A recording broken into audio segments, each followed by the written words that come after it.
happen to me, or I feel, or I read some terrible thing going on in the world. Yes, those are tragedies going on in the world. My response is, nothing matters. It's all empty and meaningless. This is how the world is. Get used to it. Get on with it, girl.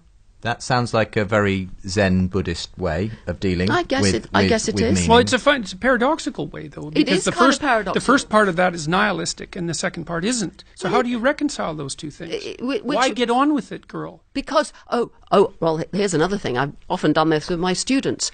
Let's suppose you become nihilistic.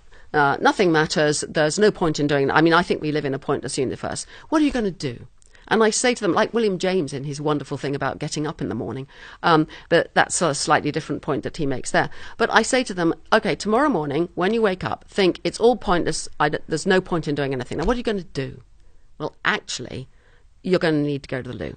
You're going to get out of bed and you're going to go to the bathroom. And when you're there, you'll think, oh, actually, I'm hungry. I think I want to go down to the kitchen. Oh, I probably should put my slippers on. Why don't I get dressed? You go and have something to eat. And then you think, I'm bored. And you go to university and go into your lectures.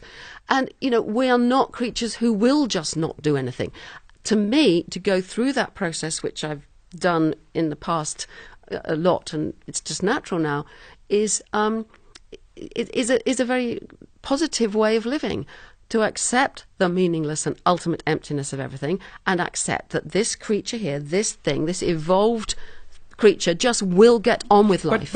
But you're not accepting the meaninglessness of it, even by going through those actions that you described. You don't think so? Not at all, because you're acting as if those things are meaningful. Yes, I am. I'm right. acting okay. as though those Are you pretending that they're meaningful? Pardon? Are you pretending that they're meaningful? No, I'm not pretending. My way of putting it would be that those meanings are constructed by myself and others. They're personal and they're because than... the kind of creatures we are, because of the meme But they're not constructed. I'd like to hear Hunger Jordan's isn't constructed. Neither is your desire to use the loo. None of that's constructed. No. But the fact that there is a loo is part of culture. Yeah, well, thank God for that. Yeah. But see... Oh, you thank God, would you, for that? Sorry, that's a poor joke. Well, you see, so imagine this. You have the proximal meanings that you described that are sort of a priori, right? Yep. They're handed to you.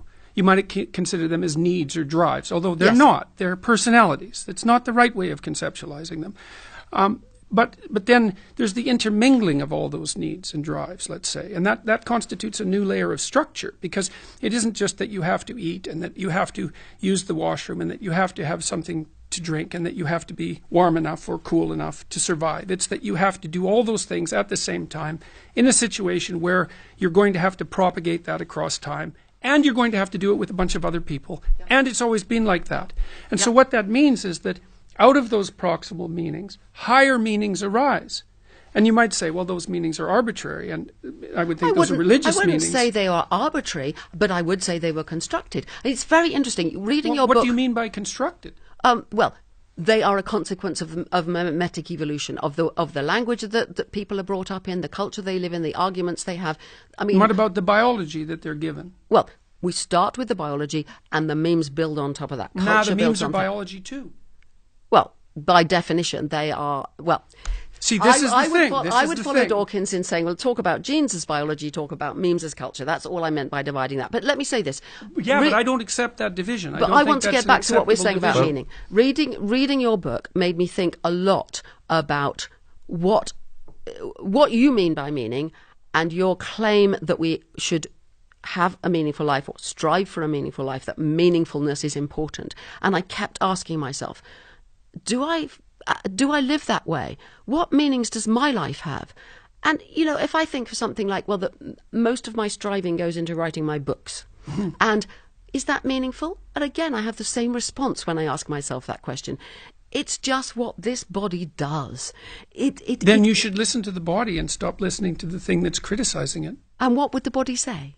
It would say, write your book and try to be as clear as you possibly can about it. That's what I do. And that's exactly what I do. What I said at the beginning is that the atheist types act out a religious structure and criticize it. No, there's no religious structure. We come to this big question now.